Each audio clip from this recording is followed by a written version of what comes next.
to DriveTV.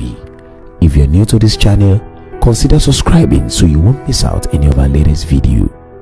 Akí gbogbo àwa tí àwọn ìkànnì DriveTV ọ̀rọ̀ tó ti bábọ̀ mìíràn yọ àwọn àjọ ọmọ Yorùbá kan ti fi síta wípé kí ọ̀gbẹ́ni Igboho Òòṣà tí gbogbo ènìyàn mọ̀ sí Sunday Igboho kí ó jáwọ́ lórí ariwo òmìnira ilẹ̀ Oòduà tí wọ́n ń pa.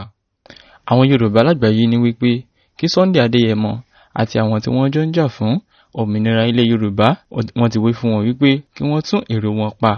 Ààrẹ ẹgbẹ́ náà tí orúkọ rẹ̀ ń jẹ́ Ọládọ̀tun Hasan tí ó sọ ọ̀rọ̀ náà ní ilé ìjọba àpapọ̀ tó wà ní Àbújá ní ọjọ́ Ajé. Ó ní kí ààrẹ orílẹ̀-èdè Nàìjíríà ìyẹn Muhammadu Buhari kí ó sọ fún gbogbo àwọn ọmọ Nàìjíríà kí wọ́n wá gbogbo ọ̀nà láti paná ohun tó lè dá wàhálà sílẹ̀ kí ìdìbò gbogbogbò ti ọdún 2022 kí ó tó wáyé. Ọ̀gbẹ́ni Hasan Ọládọ̀tun ní Sunday Adéyẹmọ àti gbogbo àwọn adarí kí wọ́n dẹ́kun ariwo pínpín Nàìjíríà tí wọ́n pa kí wọ́n má bàa dàbàrú ètò ìdìbò ọdún 2023. Ó ní kí wọ́n tún èrò wọn pa kí wọ́n má sì ẹsẹ̀ gbé kí ó má di wípé a ó fi àìmọ̀kan ba ọjọ́ ọ̀la jẹ́.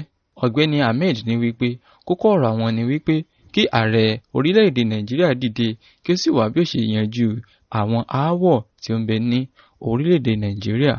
Àwọn ẹgbẹ́ náà ti fi ọwọ́ sí Aṣíwájú Bọ́lá Ahmed Tinubu ti ẹgbẹ́ òṣèlú APC láti jẹ ààrẹ orílẹ̀-èdè Nàìjíríà ní ọdún 2023. Nígbà tí Ahmed ń sọ ọ̀rọ̀ náà síwájú, ó ní ẹni tí ó jẹ gómìnà ìpínlẹ̀ Èkó tẹ́lẹ̀ rí ìyẹn Bọ́lá Tinubu, ó ní ó ti ṣiṣẹ́ lórí ọ̀nà tuntun tí ó fi bá ogun àìsí ààbò, ebi àti àìníjà ní orílẹ̀-èdè Nàìjíríà. Ó tún rọ gbogbo ẹgbẹ́ olóṣèlú kí wọ́n tún àárín ara wọn ṣe kí wọ́n mú ogun ẹlẹ́yàmẹ̀yà àti ẹlẹ́sìnmẹ̀sìn kúrò ní àárín wọn. Ẹni tí ọkàn wọn bá yàn láti dípò ààrẹ orílẹ̀-èdè Nàìjíríà ní kí wọ́n fi síbẹ̀. Ó wá fi eléyìí káàdì rẹ̀. Ó ní a nílò adarí rere tí yóò di ààrẹ orílẹ̀-èdè Nàìjíríà bíi Aṣíwájú Bọ́lá Ahmed Tinubu láti ṣe àtúnṣe àti láti pèsè ìjọba tó dára. Ẹ ṣé tí ẹ̀ ń wo ìkànnì DriveTV. Fún àǹfààní àwọn táṣe darapọ̀ mọ́ ìkànnì yìí, ẹ jẹ́ ká subscribe sí ìkànnì yìí láti tún lè máa fún wa ní àwọn ìròyìn ọlọ́kan òjọ̀kan. Ẹ ṣé tí ẹ̀ ń wò wá. Thank you for watching.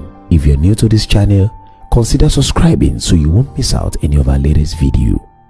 My name is Akintoye. I'm a video director and TV producer of Akomolowe on African Magic. Keep watching DriveTV.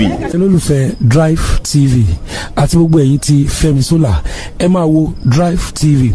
Keep watching DriveTV. My name is Wole Agba. Taking this time out to tell you all that you keep watching DriveTV. What drive ẹ̀wọ̀n ní ògo ẹ̀? What drive ẹ̀wọ̀n fulfilment? What drive ẹ̀wọ̀n ní tó bá lọ? Ó ní iṣẹ́ rẹ̀. Ibi ni kò máa wò DriveTV. Thank you. Chloe. DriveTV, driving you around the world.